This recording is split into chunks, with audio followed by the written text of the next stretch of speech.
Truncal defect. Stoichiometric solids ആണ് defect പഠിച്ചത്. ഇനി സ്റ്റോഷിയോമെട്രിക് സോളിഡ്സ് കാണുന്ന മറ്റൊരു ഡിഫക്റ്റാണ് ഇമ്പ്യൂരിറ്റി ഡിഫക്റ്റ്. ഇമ്പ്യൂരിറ്റി ഡിഫക്റ്റ് എങ്ങനെയാണെന്ന് വെച്ച് കഴിഞ്ഞാൽ ഇപ്പം നമ്മൾ ഒരു NaCl ക്രിസ്റ്റൽ ഉണ്ടല്ലേ, ആ NaCl ക്രിസ്റ്റലിൽ Na പ്ലസും Cl മൈനസ് അല്ല ഉണ്ടാവില്ല, Na പ്ലസും Cl മൈനസ്. അപ്പോൾ Na പ്ലസ് Cl മൈനസ് ഇങ്ങനെ ഉണ്ടാവും. നമ്മൾ അതിൽ ഇമ്പ്യൂരിറ്റി ആയിട്ട് കുറച്ച് SrCl ചേർക്കും. എന്തായിരുന്നു SrCl ചേർക്കുമ്പോൾ എന്ത് ചെയ്യുമെന്ന് വെച്ചാൽ ഇത് Na പ്ലസ് ആയി പോയിട്ട് പകരം ആര് നിൽക്കും, Sr2 പ്ലസ് നിൽക്കും. മനസ്സിലായോ? അപ്പോൾ അങ്ങനെയാണെങ്കിൽ ഞാൻ കഴിഞ്ഞ ക്ലാസ് പഠിപ്പിച്ചത് ഒരു ക്രിസ്റ്റലിന് ഡിഫക്റ്റ് ഉണ്ടെങ്കിൽ ഇല്ലെങ്കിൽ അതെന്തായിരിക്കും, ഇലക്ട്രിക്കലി എന്തായിരിക്കും, ന്യൂട്രലായിരിക്കും.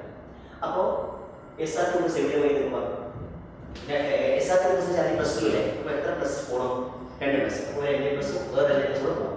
അപ്പോൾ അങ്ങനെ ലാറ്റിസ് പോയിന്റിൽ നിന്ന് 2 Na പ്ലസ് പോകും. റീപ്ലേസ് ചെയ്യും. ആരെ റീപ്ലേസ് ചെയ്യും? Sr2 പ്ലസ് റീപ്ലേസ് ചെയ്യും. എന്നിട്ട് ഒരു Sr2 പ്ലസ് ഒരു Na പ്ലസ് പോയ സ്ഥലത്ത് നിൽക്കും. അതിൽ നിൽക്കാൻ പറ്റും. അങ്ങനെയാകുമ്പോൾ ഏത് ഒരു Na പ്ലസ് പോയ സ്ഥലം വേക്കൻ്റ് ആവും. അപ്പോൾ അത് ലാറ്റിസ് വേക്കൻസി. മനസ്സിലായോ? ഇതാണ് ഇമ്പ്യൂരിറ്റി ഡിഫക്റ്റ്. ഓക്കെ, അപ്പോൾ ഇമ്പ്യൂരിറ്റി ഡിഫക്റ്റ് എന്താണ് ഇമ്പ്യൂരിറ്റി ഡിഫക്റ്റ് എന്ന് നമുക്ക് എഴുതേണ്ട ഒരു എക്സാമ്പിൾ വെച്ച് പറഞ്ഞ പരീക്ഷ ക്ലിയർ ആയി, ടെക്സ്റ്റ് ബുക്കിൽ ക്ലിയർ ആയി എഴുതിയിട്ടുണ്ട്. അപ്പോൾ എന്താ പറയുക, NaCl ക്രിസ്റ്റലിന് SrCl2 ഇമ്പ്യൂരിറ്റി ആയി ചേർത്ത് കഴിഞ്ഞാൽ എത്ര 2 Na പ്ലസിന് പോയിട്ട് പകരം ഒരു Sr2 പ്ലസ് പോയി നിൽക്കും.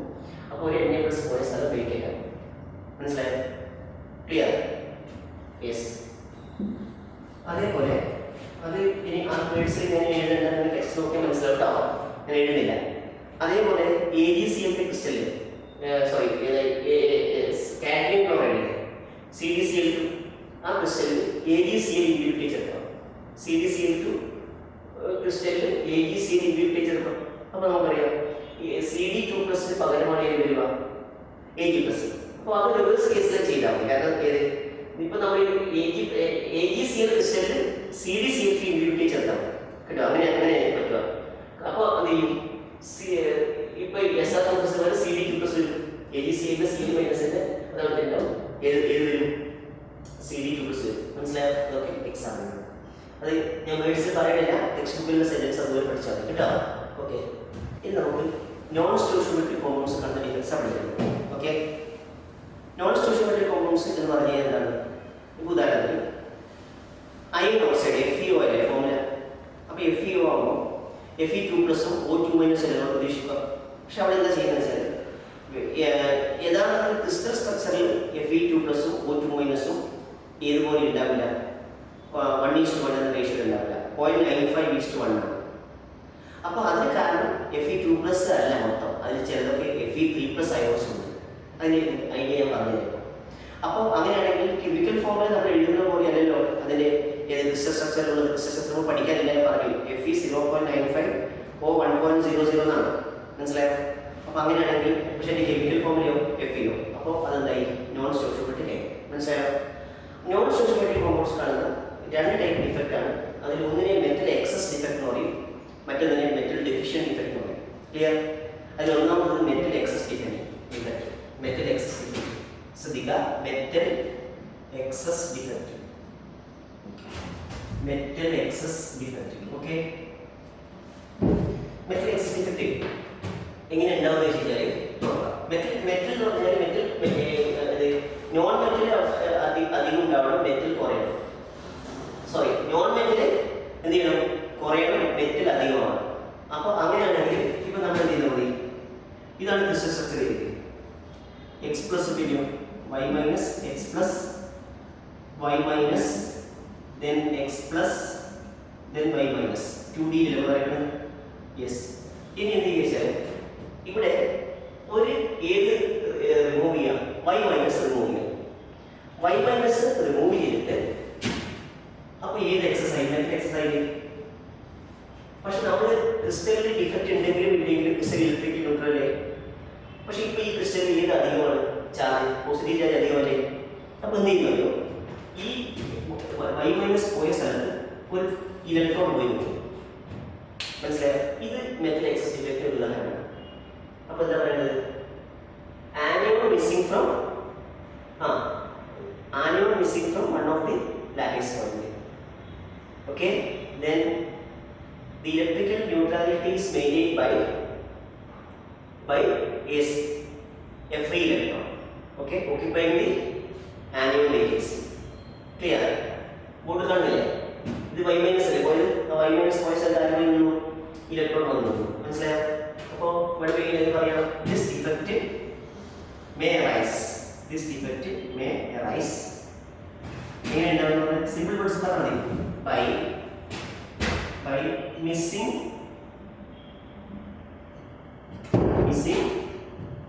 an anion from lattice point and the anion vacancy occupied by a free electron. Clear ആയില്ലേ? Yes. ഇത് വരയ്ക്കാൻ പഠിക്കുക, ഇത് എഴുതാൻ പഠിക്കുക. ഓക്കെ, ആ ഫ്രീ ഇലക്ട്രോണിനെ നമ്മൾ F സെന്റർ എന്ന് പറയും.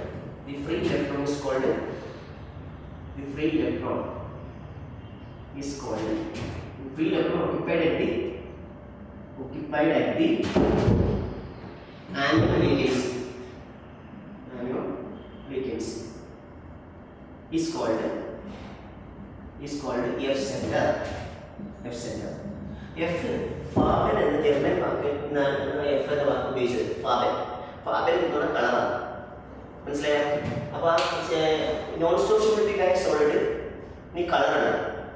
സോളിഡ് സ്റ്റേറ്റിൽ അത് ഇലക്ട്രിസിറ്റി കണ്ടക്ട് ചെയ്യും. മനസ്സിലായോ? സാധാരണ നമ്മൾ പഠിച്ചത് അയോണിക് കോമ്പൗണ്ട്സ് സോളിഡ് സ്റ്റേറ്റിൽ ഇലക്ട്രിസിറ്റി കണ്ടക്ട് ചെയ്യാതെ പഠിച്ച് അല്ലേ? മോൾട്ടൺ സ്റ്റേറ്റിൽ കണ്ടക്ട് ചെയ്യാം. പക്ഷേ നോൺ സ്റ്റോഷിയോമെട്രിക് ആയ സോളിഡ് ഇലക്ട്രിസിറ്റി കണ്ടക്ട് ചെയ്യും. അതുപോലെ തന്നെ അതിനൊരു പർട്ടിക്കുലർ കളർ ഉണ്ടാവും. ആ കളർ രണ്ടിനും കാരണം ആരാണ്? എഫ് സെന്റേഴ്സ് അല്ലേ? അപ്പോൾ എഫ് സെന്റേഴ്സ് ആർ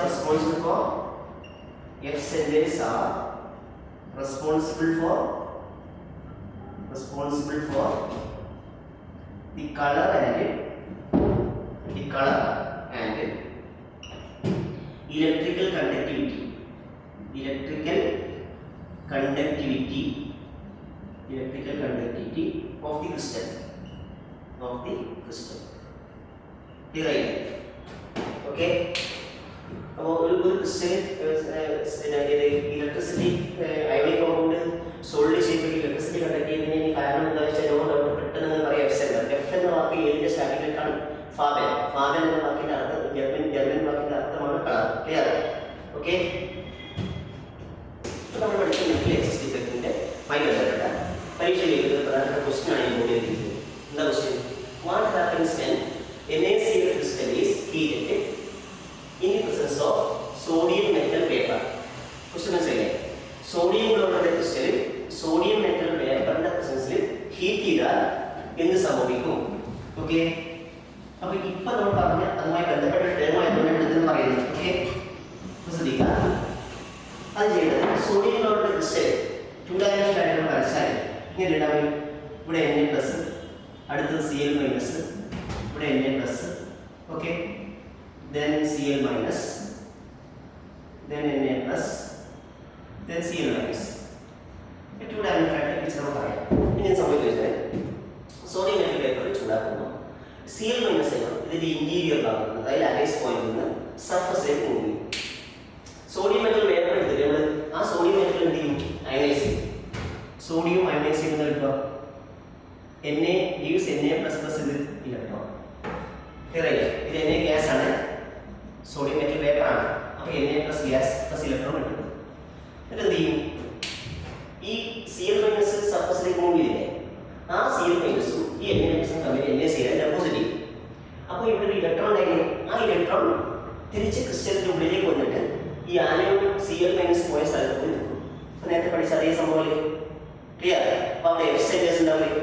അങ്ങനെയാണെങ്കിൽ ആ സോഡിയം ക്ലോറൈഡ് ക്രിസ്റ്റലിന്റെ കളർ യെല്ലോ കളറാണ്. മനസ്സിലായി? എന്താണ് യെല്ലോ കളർ? ആ യെല്ലോ കളറിന്റെ കാരണം ചോദിച്ചാൽ എന്താണ്? F centre. പഠിച്ചില്ലേ?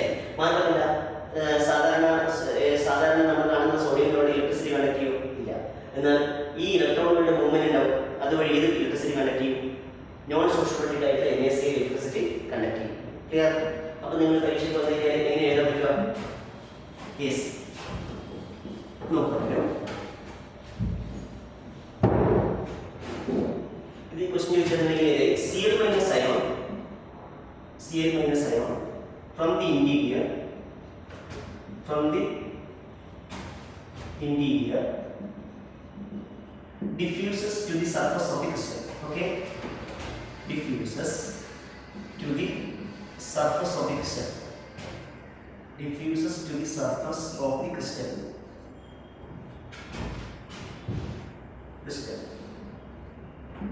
Okay, any free electron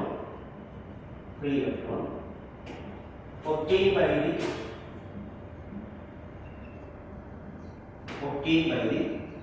ionization of sodium diffuses back to the crystal and occupy the anode vacancy. Okay, clear? അപ്പോൾ ആ ഇലക്ട്രോൺ ബാക്കി NaCl സർഫസ് ഡെപ്പോസിറ്റ് എന്ന് പറയേണ്ട ആവശ്യമില്ല. അപ്പോൾ ആ ഇലക്ട്രോണിന്റെ പേര് എന്താണ്? F center. That F centers are responsible for the yellow color of the crystal. Okay, അപ്പോൾ എന്താണ് ഇപ്പോൾ അതിന്റെ അർത്ഥം? ഇപ്പോൾ ഇത് സോഷ്യോമെട്രിക് ആണ്, നോൺ സോഷ്യോമെട്രിക് ആണ്? നോൺ സോഷ്യോമെട്രിക് അല്ലേ? അപ്പോൾ അങ്ങനെയാണെങ്കിൽ free electron is what is it? Free electron occupy the crystal, the ion vacancy as F centers എന്ന് എഴുതിയോ? പിന്നെ നമുക്ക് as F centers. Okay, F centers are responsible for the yellow color of the crystal. F centers responsible for the yellow color and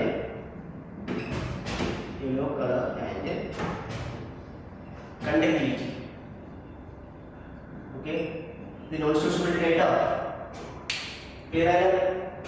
Okay, now what happens then? The important question: what happens when NaCl crystal is heated in the presence of sodium nitrate vapor? Answer: Cl minus ion from the interior diffuses to the surface of the crystal. Free electron obtained by the ionization of sodium diffuses back to the crystal and occupy the anion vacancy as F centers. Okay, as F centers. Clear? F centers. Okay, F centers responsible for the yellow color and conductivity. Okay, രണ്ടാമത്തെ type matrix ചെയ്തിട്ട് എങ്ങനെയാണെന്ന് വെച്ചാൽ ആദ്യം നമ്മൾ ideal crystal വരയ്ക്കാൻ പോകുക. Okay, properties ആണ്. അപ്പോൾ അത്ര ഇൻട്രസ്റ്റിംഗ് ആയ ഏരിയ അല്ല, എന്നാലും ശരിക്കും മനസ്സിലാക്കാം. കിട്ടില്ലേ? എക്സ് പ്ലസ് ഉണ്ട്, വൈ മൈനസ് ഉണ്ട്, x plus y minus x plus y minus, ഇങ്ങനെയാണ് 2D വരച്ചു. ഇനി മെറ്റൽ എക്സിസ്റ്റന്റ് അവിടെ അതെങ്ങനെയുണ്ടാവും വെച്ചാൽ ഇതെല്ലാം വോയിഡ് ആയിട്ട് കണക്കാക്കില്ല. ആ വോയിഡിൽ ഒരു എക്സ് പ്ലസ് വോയിഡ് പോകും. അപ്പോൾ ചാർജ് അധികമായി പോസിറ്റീവ്. അപ്പോൾ എന്ത് ചെയ്യും? തൊട്ടടുത്തുള്ള വേറൊരു വോയിഡിൽ ഒരു ഇലക്ട്രോൺ വരും. ആ ഇലക്ട്രോണിനെ എന്ത് വിളിക്കും? എഫ് സെന്റർ വരും. നോക്കിക്കോ, എഫ് സെന്റർ. ക്ലിയർ ആയ? ഇത് എഫ് സെന്റർ. ഇനി ഈ എക്സ്പ്രസിനെ എന്താ വിളിക്കുക? ഫ്രണ്ടൽ ഡിഫക്റ്റ് പഠിച്ചിട്ടുണ്ട്, ഇന്റർസ്റ്റീഷ്യൽ. എന്താ പറയുക? ഇന്റർസ്റ്റീഷ്യൽ. ഇത്തിരി മനസ്സിലായത്? ഇതാണ് സെക്കൻഡ് റേറ്റ് മെട്രിക്സ് ഡിഫക്റ്റ്. അപ്പോൾ ഇങ്ങനെ സെക്കൻഡ് റേറ്റ് മെട്രിക്സ് ഡിഫക്റ്റ് ഉണ്ടാവുന്നത് സിമ്പിൾ വേർഡ്സ് പറഞ്ഞു. എന്താണ്? This defect may arise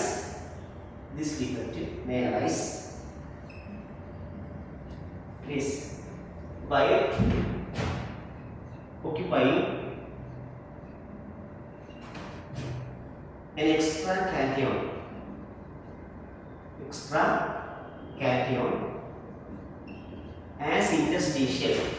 as interstitial and a free electron also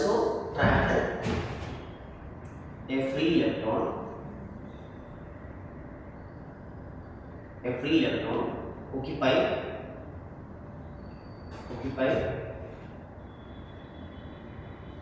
the void space as F center. Okay, clear idea? As F center. Madi, clear idea?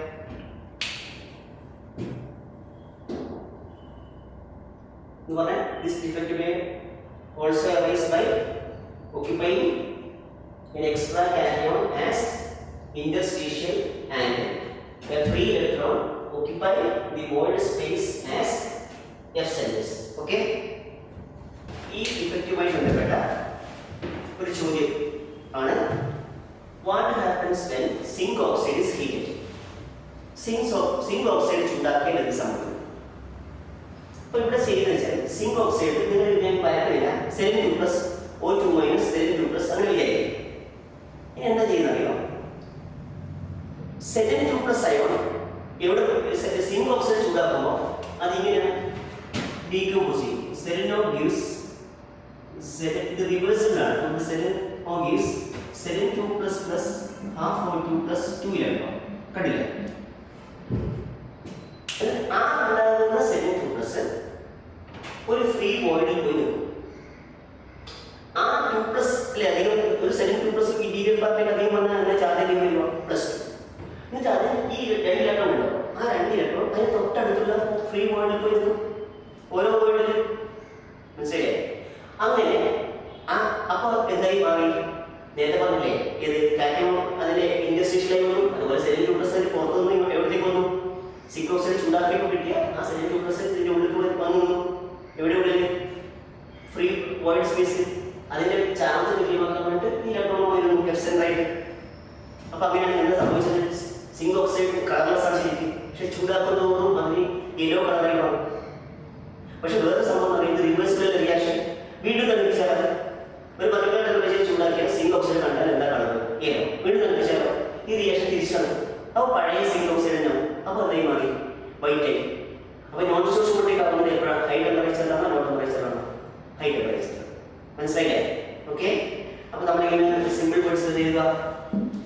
Yes when zinc oxide is heated,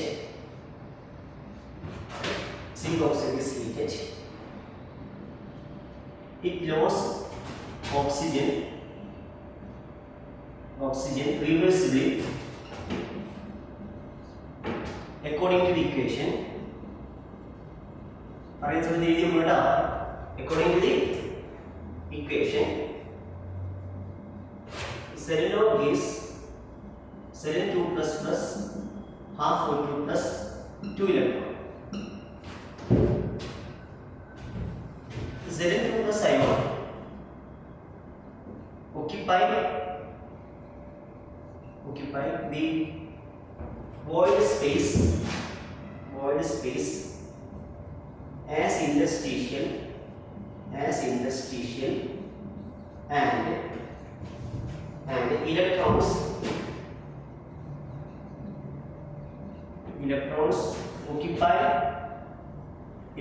occupy the void space as F centers. Clear? തിരുമതി. അപ്പോൾ എന്താ കിട്ടുക? അങ്ങനെയാണെങ്കിൽ ഈ F centers ഉണ്ടായതുകൊണ്ട് എന്ത്? Due to the presence of F centers, it becomes yellow. Okay? Due to the presence of F centers, it becomes yellow.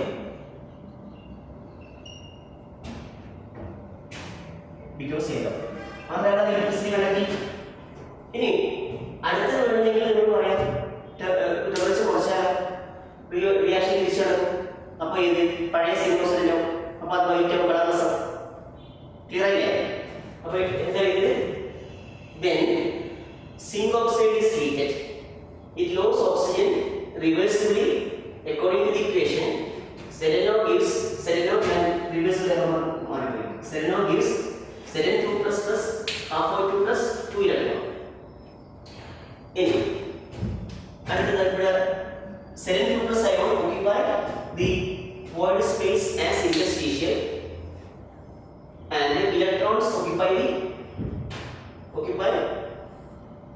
the void space as F centers.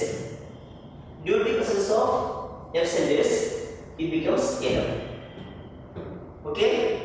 In conductivity, അതിന്റെ range അനുസരിച്ച്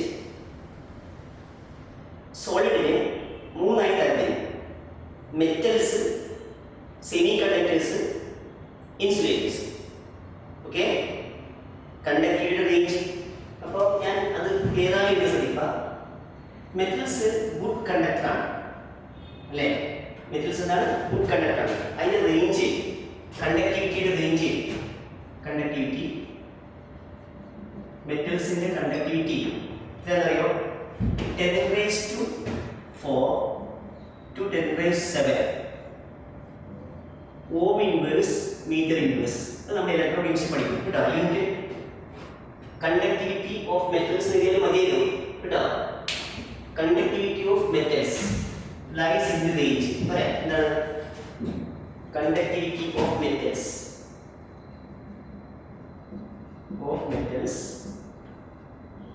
lies in the range. അല്ലേ?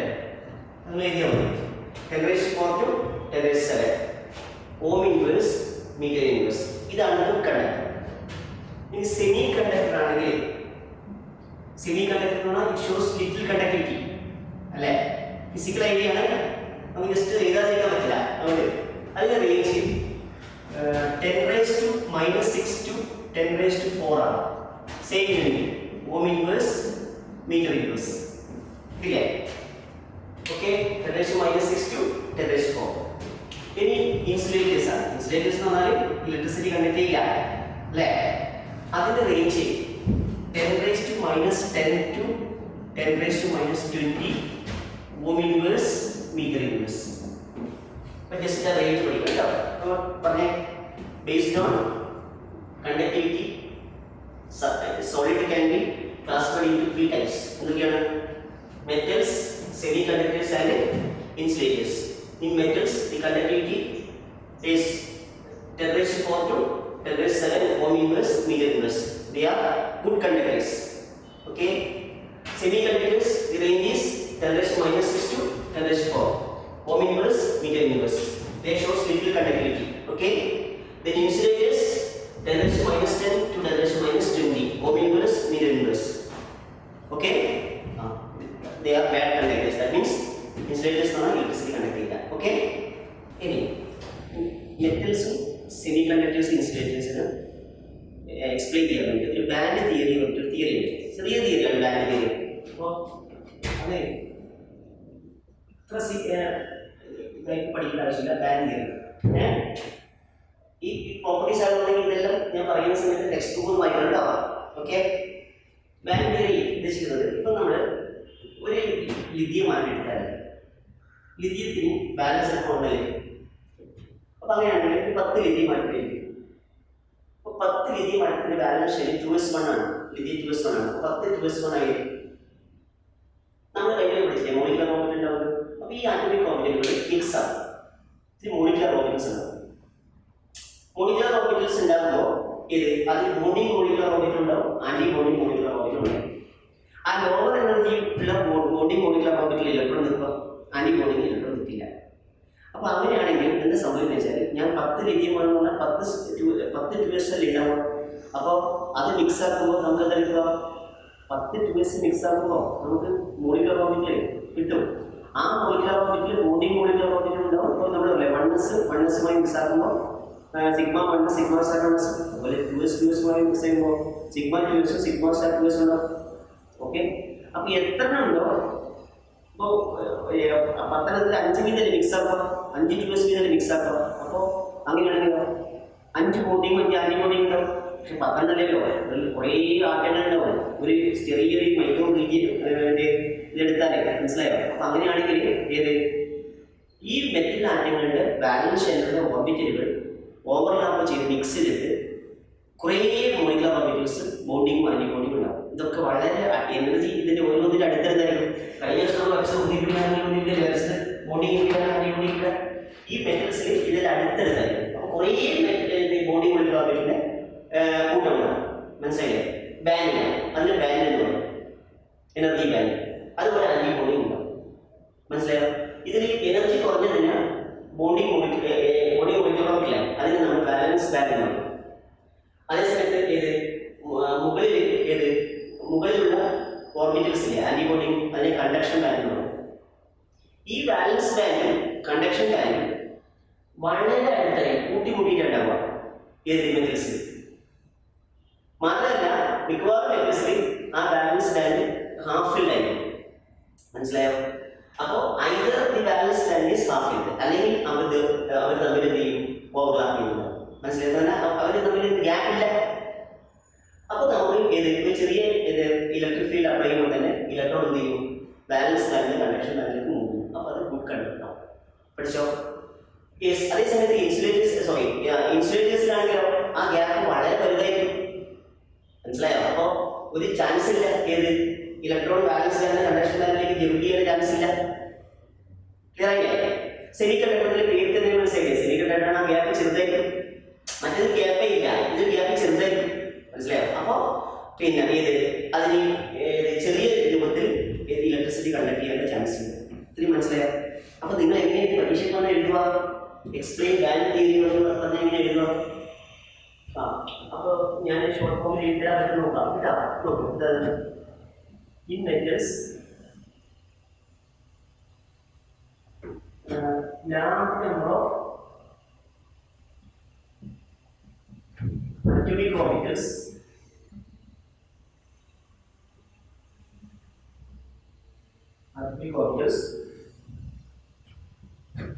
present in the valence shell, present in the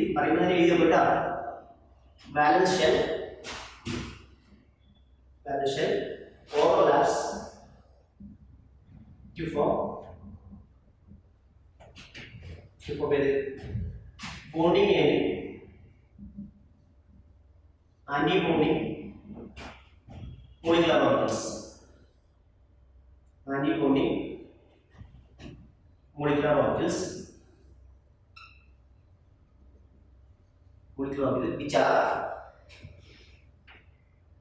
which are so closely spaced in energy and exist as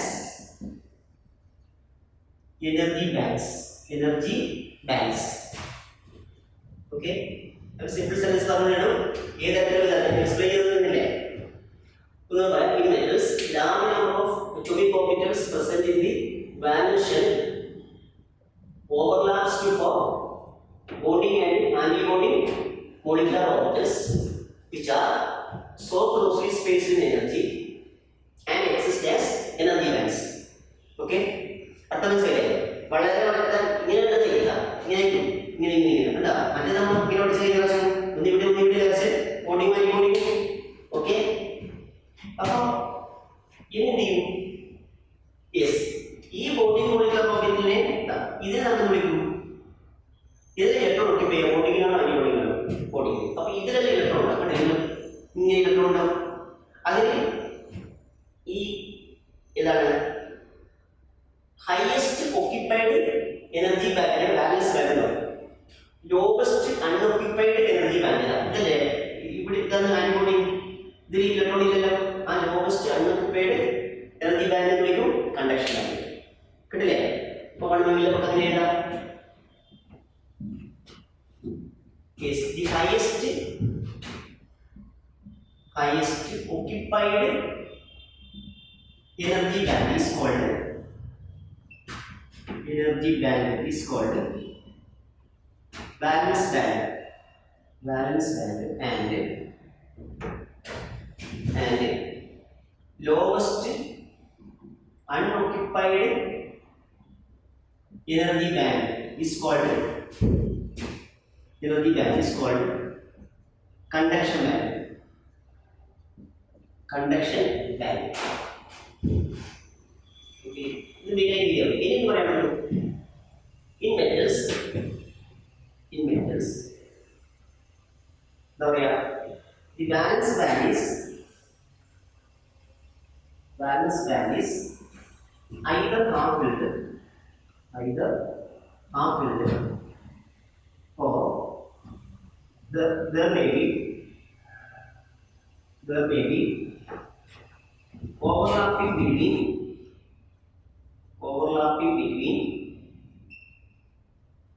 between valence band and conduction band. Okay. Here therefore metals are good conductors of electricity. Okay. Therefore metals are good conductors of electricity.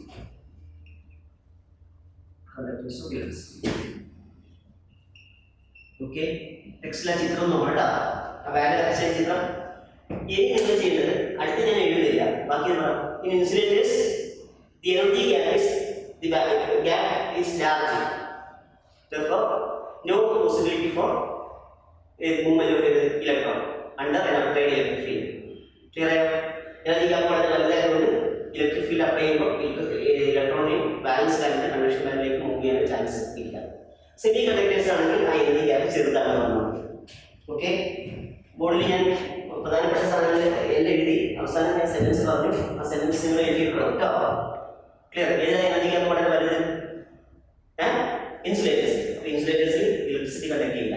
Clear ആയില്ലേ? എന്താ കാരണം? Electric field apply ചെയ്യുമ്പോൾ electron balance ബാൻഡിന്റെ conduction ബാൻഡിലേക്ക് jump ചെയ്യാനുള്ള chance ഉണ്ട്. Clear? Semi conductors ആണെങ്കിൽ അതിന് little chance ഉണ്ട്. എന്താ കാരണം? എനർജി ഗ്യാപ്പ് കുറച്ച് ചെറുതാണ്. ഓക്കെ. ഇനി സെമി കണ്ടക്ടേഴ്സിനെ കുറിച്ച് വെച്ചിട്ട് ചെറിയ പോയിന്റ്സ് പറഞ്ഞാൽ മതി. നിങ്ങൾ ടെക്സ്റ്റ് ബുക്ക് വായിച്ചിട്ട് അത് എഴുതിയിട്ടുണ്ട് കേട്ടോ. ഞാൻ അധികം പറയുന്നില്ല. അതായത് പിന്നെ സിലിക്കണും ജെർമേനിയം സെമി കണ്ടക്ടറാണ്. പണ്ട് മുതലേ നമുക്കറിയാലോ. ആ സിലിക്കണും ജെർമേനിയം സാധാരണ സെമി കണ്ടക്ടർ ആക്കാൻ വേണ്ടി വേറെ മെത്തേഡുണ്ട്. അതിനോട് ഇമ്പ്യൂരിറ്റി ചേർത്തിട്ട് ആ പ്രോസസ് അതിന് ഡോപ്പിംഗ് എന്ന് പറയാം. എന്നാൽ ഡോപ്പിംഗ് നടക്കാതെ ജെർമേനിയം സിലിക്കണും ചെറിയ കണ്ടക്ടിവിറ്റി കാണിക്കും. അതായത് സെമി കണ്ടക്ടറായിട്ട് ബിഹേവ് ചെയ്യും. അങ്ങനെ ഒന്നും ഡോപ്പിംഗ് ഒന്നും ഇല്ലാത്ത ജെർമേനിയം സിലിക്കണുണ്ട്. പ്യുവർ ജെർമേനിയം സിലിക്കൺ അതിനെ നമ്മൾ ഇൻട്രിൻസിക് സെമി കണ്ടക്ടർ എന്ന് പറയും. എന്താ പറയാ? ഇൻട്രിൻസിക് സെമി കണ്ടക്ടർ എഴുതിയിട്ടില്ലേ? എന്താണ്?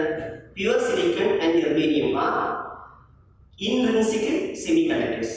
ക്ലിയർ ആയോ? ഇനി നമുക്കറിയാം ഈ ജെർമേനിയം സിലിക്കണിനും 14ാമത്തെ ഗ്രൂപ്പിലല്ലേ ജെർമേനിയം സിലിക്കണും. അതിന്റെ ബാലൻസിൽ എത്ര ഇലക്ട്രോൺസ് ഉണ്ട്? 4. ഞാൻ അതിലേക്ക് എന്ത് ചേർക്കുന്നു? പിന്നെ ഒരു 15ാമത്തെ ഗ്രൂപ്പിലുള്ള എലമെന്റ്. ഏതൊക്കെ 15ാമത്തെ ഗ്രൂപ്പിൽ? Phosphorus, arsenic. മനസ്സിലായി? സോളിഡ് ആയ എലമെന്റ് ഫോസ്ഫറസും ആർസനിക്കും ഏതെങ്കിലും ഒന്ന് ഇമ്പ്യൂരിറ്റി ചേർക്കും. ഇമ്പ്യൂരിറ്റി ചേർക്കുന്ന പറഞ്ഞാൽ ഒരു 100 ജെർമേനിയം ഉണ്ടെങ്കിൽ എന്താ ചെയ്യുക? ഒരു 3-4 ഉണ്ടാവും. പിന്നെ ഇത് ചേർക്കണം, ഇമ്പ്യൂരിറ്റി ചേർക്കണം, ഫോസ്ഫറസ് അല്ലെങ്കിൽ ആർസനിക്. മനസ്സിലായില്ലേ? അപ്പൊ നിങ്ങൾ ആദ്യം ഈ സിലിക്കൺ ആണ് എടുത്തെങ്കിൽ സിലിക്കൺ 4 സിലിക്കണുമായിട്ട് ഒരു സിലിക്കൺ 4 കോവാലന്റ് ബോണ്ട് ഫോം ചെയ്തിട്ടുണ്ടാവില്ലേ? ആ സിലിക്കൺ 4 സിലിക്കണുമായിട്ട് ഇങ്ങനെ കോവാലന്റ് ബോണ്ട് ഫോം ചെയ്തിട്ടുണ്ട്. മനസ്സിലായില്ലേ? അവിടെയാണ് ആര് വരുന്നത്? ഇമ്പ്യൂരിറ്റി ആയിട്ട് ആർസനിക്കോ ഫോസ്ഫറസോ വരുന്നത്. അപ്പൊ ഈ ആർസനിക്കിന് എത്ര ഇലക്ട്രോൺ ഉണ്ട്? 5. അതിൽ എത്ര ബോണ്ട് ഫോം ചെയ്യാൻ വേണ്ടു? തൊട്ടടുത്താര ഈ ആർസനിക്ക് തൊട്ടടുത്താര സിലിക്കൺ. ഇവിടെ ആരാ? സിലിക്കൺ. ഇവിടെയോ? സിലിക്കൺ. അപ്പൊ ഈ ആർസനിക്കിന് ഇത് ബോണ്ട് ഫോം ചെയ്തില്ലേ സിലിക്കണുമായിട്ട്? പക്ഷെ ഇത് സംഭവിക്കുക ഒരു ഇലക്ട്രോൺ ഇവിടെ അധികമായി. ആർസനിക്കിന് ഒരു ഇലക്ട്രോൺ അധികമായില്ലേ? ആ ഇലക്ട്രോൺ ബോണ്ടിങ്ങിൽ കോവാലന്റ് ബോണ്ടിങ്ങിൽ പങ്കെടുക്കുന്നില്ല. ആ ഇലക്ട്രോൺ മൂവ് ചെയ്യും. മനസ്സിലായി? അങ്ങനെ ഇലക്ട്രിസിറ്റി കാണിക്കും. അപ്പൊ കുറച്ച് വേഗം നേരത്തേക്കാൾ പ്യുവർ സിലിക്കൺ ഉള്ളതിനേക്കാൾ കണ്ടക്ടിവിറ്റി കൂടുതൽ കാണിക്കും. അതിന് നമ്മൾ എൻ ടൈപ്പ് സെമി കണ്ടക്ടർ പറയും. എന്താ പറയുക? N type, small N type semi conductor. അപ്പൊ അങ്ങനെയാണെങ്കിൽ ബ്രീഫായിട്ട് എന്താ N type semi conductor? N type semi conductor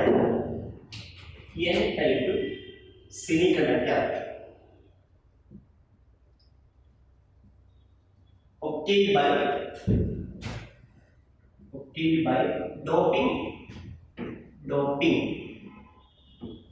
silicon or germanium with a 15th group element like phosphorus, arsenic, etc. As impurity. മനസ്സിലായി? ബാക്കി ഞാൻ explain ചെയ്തത് മനസ്സിലായോ? പ്രോപ്പർട്ടീസ് ആർ ടെക്സ്റ്റ് വായിക്കണ്ടോ? പരീക്ഷ ചെയ്തിട്ട് മെയിൻ പോയിന്റ് എഴുതിയില്ല. As impurity. ഓക്കെ, അപ്പോൾ ഫിഫ്ത്ത് ഇലക്ട്രോൺ എക്സ്ട്രാക്ട് ആയി. അപ്പോൾ അതിനാണ് പറയാം in N type semiconductor the conductivity due to the movement of electrons. അങ്ങനെ in N type semiconductor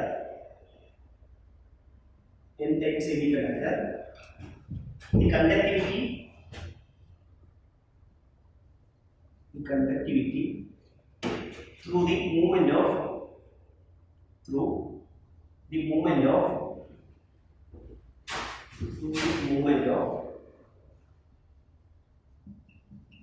negatively charged electrons.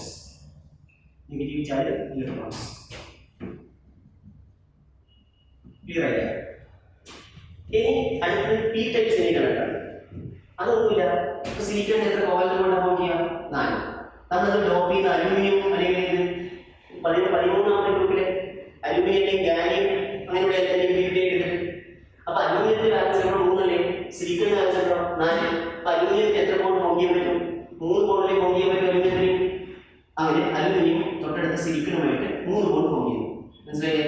അങ്ങനെയാണെങ്കിൽ ഇവിടെ ഒരു സിലിക്കൺ ഇല്ലേ, ആ സിലിക്കൺ ഈ എങ്ങനെ ബോണ്ട് ഫോം ചെയ്തിട്ടുണ്ടോ? ഇല്ല. അങ്ങനെയാണെങ്കിലോ ഇവിടെ ഇലക്ട്രോൺ ഇല്ലാത്ത അവസ്ഥയില്ലേ വരൂലേ? അതിനാണ് ഹോൾ എന്നത്, ഇലക്ട്രോൺ ഹോൾ അല്ലെങ്കിൽ സെമി ഹോൾ. അത് ഏതാണ്ട് ഒരു പോസിറ്റീവ് ചാർജിന്റെ ബിഹേവിയർ ആണ്. എന്തുകൊണ്ട് നമ്മൾ എന്ത് ചെയ്യും? കാരണം ഞാൻ ഇലക്ട്രിക് ഫീൽഡ് അപ്ലൈ ചെയ്യുന്നത് സംഭവിക്കും. ഇവിടെ 2 ഇലക്ട്രോൺ ഇല്ല, അലൂമിനിയം സിലിക്കൺ 2 ഇലക്ട്രോൺ ഇല്ല. അതിൽ ഒരു ഇലക്ട്രോൺ ഇവിടത്തേക്ക് പോയി. അപ്പൊ ഇവിടെ ഹോളായിരിക്കും. തൊട്ടടുത്തുള്ള ഇലക്ട്രോൺ ഇപ്പുറത്തേക്ക് പോയി. അപ്പൊ വീണ്ടും ഒരു ഹോൾ ക്രിയേറ്റ് ചെയ്യും. അപ്പൊ ഏതിന്റെ മൂന്നിന് വഴി ഇലക്ട്രിസിറ്റി കണ്ടിട്ടുണ്ട്? ഏതാണ് പോസിറ്റീവ് ചാർജ് ഇല്ലെങ്കിലും അവർ പോസിറ്റീവ് ചാർജ് ഇലക്ട്രോൺ എഫിഷ്യന്റ് ആയിരിക്കണം അല്ലേ? പോസിറ്റീവ് ചാർജ് ഉള്ള ഹോൾസിന്റെ മൂവ്മെന്റ് വഴി ഇലക്ട്രിസിറ്റി കണ്ടിരിക്കും. മനസ്സിലായോ? യെസ്, അതിനാണ് ഇത് പറയും പി ടൈപ്പ് സെമികണ്ടക്ടർ. അപ്പൊ ഇപ്പൊ നമ്മൾ എഴുതിയതുപോലെ എങ്ങനെ പറയാം? പറയാം. ഇപ്പൊ ഞാൻ ഇവിടെ മാറ്റം വരുന്നത് കേട്ടോ. എൻ ടൈപ്പ് പി ടൈപ്പ് ആണ്. P type semiconductor obtained by doping silicon or germanium with ഏത് ഗ്രൂപ്പ് എലമെന്റ്? 15th ഗ്രൂപ്പിന് പകരം ഏത് എലമെന്റ് പറയും? 15th ഗ്രൂപ്പിന് പകരം 13th group element. 13th group element like phosphorus ആർസനിക്കിന് പകരം ഏതാ പറയുന്നത്? Aluminium gallium. കിട്ടേ? ഓക്കെ, പ്യൂർ മെറ്റലിനാണ്. മനസ്സിലായി? അതുകൊണ്ട് ബോർഡ് ഇതാണ് aluminium gallium etcetera as impurity എന്ന് പറഞ്ഞാൽ P type semiconductor obtained by doping silicon or germanium with a 13th group element like aluminum, gallium, etc. as impurity. Anyway, ഇവിടെ ഒരു ചെറിയ മാറ്റം വരുന്നത് in p-type semiconductor the conductivity through the movement of positively charged holes. എന്താ പറയാ? Electron holes ഉണ്ടാവും. Electron vacancy electron holes. Okay, positively charge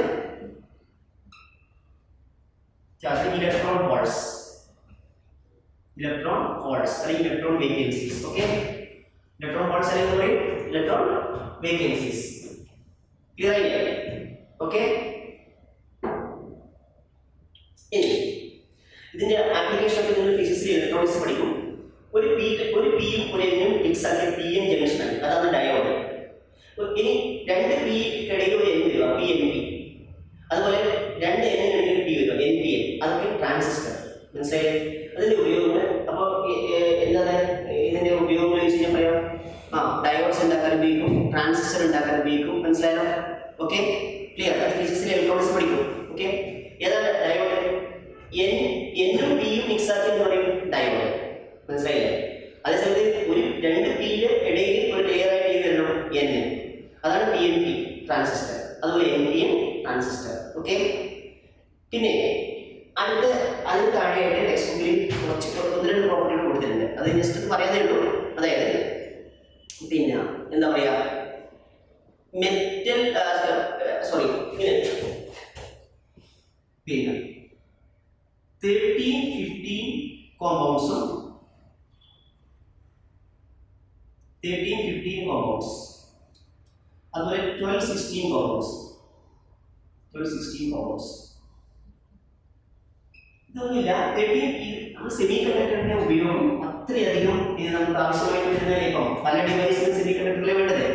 അപ്പൊ അതുകൊണ്ട് സെമി കണ്ടക്ടറിന്റെ അതേ സ്വഭാവമില്ല. കാരണം ജർമ്മനിയിലെ സെമി കണ്ടക്ടർ 4 വാലൻസ് ഇലക്ട്രോണാണ്. അതേ 4 വാലൻസ് ഇലക്ട്രോൺസ് പ്രദാനം ചെയ്യുന്ന എലമെന്റ് മറ്റൊരു എലമെന്റിനുമായി മിക്സ് ആക്കുന്നു. എന്നിട്ട് സെമി കണ്ടക്ടർ അതിന് കുറച്ചുകൂടി കണ്ടക്ടിവിറ്റി കാണിക്കുന്ന സെമി കണ്ടക്ടർ ഉണ്ടാകുന്നത്. മനസ്സിലായോ? അങ്ങനെയുള്ള 13-15 കോമ്പൗണ്ട്സ്. അതൊന്നും 13ാമത്തെ ഗ്രൂപ്പിൽ പറഞ്ഞാൽ നമ്മുടെ ബോറോൺ ഒഴിവാക്കി എഴുതുക. Boron non metal. അപ്പോൾ aluminium, gallium, okay, indium, thallium, ഇതിന് ഏതെങ്കിലും എലമെന്റ്. 15ാമത്തെ ഗ്രൂപ്പിൽ ഏതാണ്? പിന്നെ ഫോസ്ഫറസ്, ആർസനിക്, ആന്റിമണി.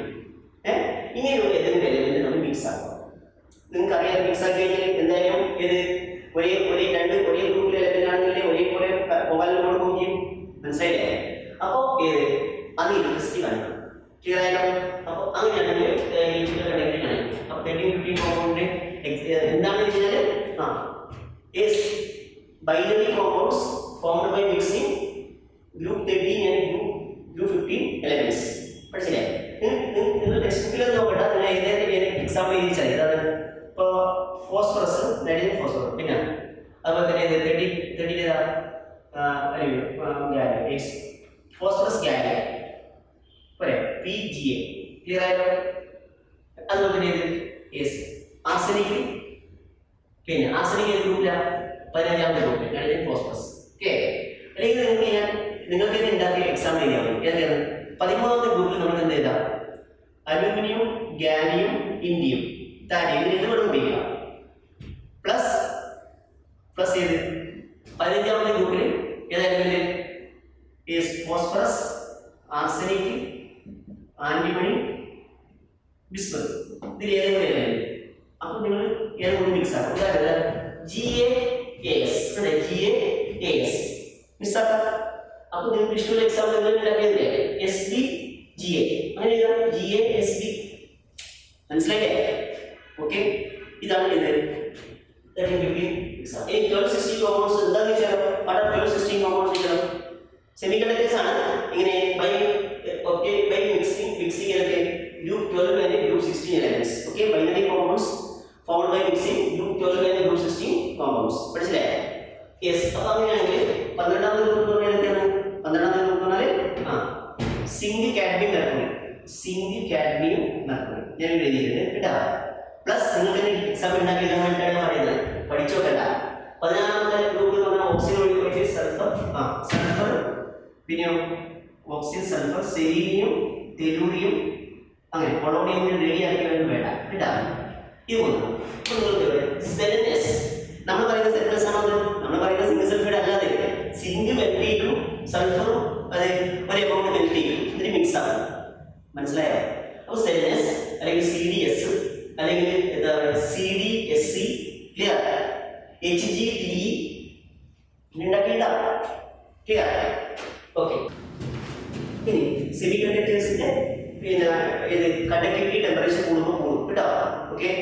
ഇനി നമുക്ക് ചെറിയൊരു പോയിന്റ് ലാസ്റ്റ് പാരഗ്രാഫായി ടെക്സ്റ്റ് ബുക്ക് കൊടുത്തിട്ടാണ്. ചില ഓക്സൈഡ്, മെറ്റൽ ഓക്സൈഡ്, അത് പിന്നെ മെറ്റൽസിനെ പോലെ ബിഹേവ് ചെയ്യും. ഇപ്പോൾ ഈ 3 ഓക്സൈഡ് പഠിക്കുക. TiO, CrO2 and ReO3. ഈ 3 ഓക്സൈഡ് ശരിക്കും മെറ്റൽസിനെ പോലെ ബിഹേവ് ചെയ്യും. മനസ്സിലായി? ഇതിനെ ബിഹേവ് ചെയ്യും മെറ്റൽസിനെ പോലെ. അതിന്റെ മെറ്റൽസിനെ പോലെ തന്നെ ബിഹേവിയർ കാണിക്കും. ഇലക്ട്രിസിറ്റി കണ്ടക്ട് ചെയ്യും. ക്ലിയർ ആയില്ലേ? അപ്പോൾ ഏതെങ്കിലും എക്സാമ്പിൾ പറഞ്ഞാലോ, ഏതെങ്കിലും ഓക്സൈഡ്, മെറ്റലിന്റെ ഓക്സൈഡ് മെറ്റലിനെ പോലെ ബിഹേവ് ചെയ്യുന്ന ഒരു മെറ്റൽ ഓക്സൈഡ് ഉദാഹരണം നമ്മൾ എഴുതിയില്ലേ? അതുകൂടാതെ ഈ റീനിയം ഓക്സൈഡ് അത് കോപ്പറിനെ പോലെയാണ് കണ്ടാൽ. അപ്പിയറൻസിലും അതെ, കണ്ടക്ടിവിറ്റിയിലും ഏതിനെ പോലെയാണ്? കോപ്പറിനെ പോലെയാണ്. പഠിച്ചില്ലേ? അപ്പോൾ ഏതിനാണ് കോപ്പറിനെ പോലെ ബിഹേവിയർ? ReO3. പിന്നെ ചില ഓക്സൈഡായ BO, BO2, BO3, TiO2, ഈ ഓക്സൈഡുകളുടെ ഈ ഓക്സൈഡുകൾ എന്തെന്നറിയോ? TiO3 ആണ് കേട്ടോ. സംശയമുണ്ട് TiO2 ടെസ്റ്റ് ഒന്നും നോക്കണ്ട. അപ്പോൾ ഈ ഈ ഓക്സൈഡുകൾ എന്ത് ചെയ്യുന്നറിയോ? പിന്നെ ഇത് ടെമ്പറേച്ചർ ഡിപ്പെൻഡന്റ് കണ്ടക്ടിവിറ്റി, അതായത് ടെമ്പറേച്ചറിനനുസരിച്ച് അത് ഇൻസുലേറ്റർ ആയിട്ടും അതുപോലെ ഇത് സെമി കണ്ടക്ടർ ആയിട്ടും മെറ്റൽസ് ആയിട്ട് മാറും. മനസ്സിലായില്ലേ? ടെമ്പറേച്ചർ ഡിപ്പെൻഡന്റ് ആണ് അതിന്റെ കണ്ടക്ടിവിറ്റി. ക്ലിയർ ആയല്ലോ? ഓക്കെ.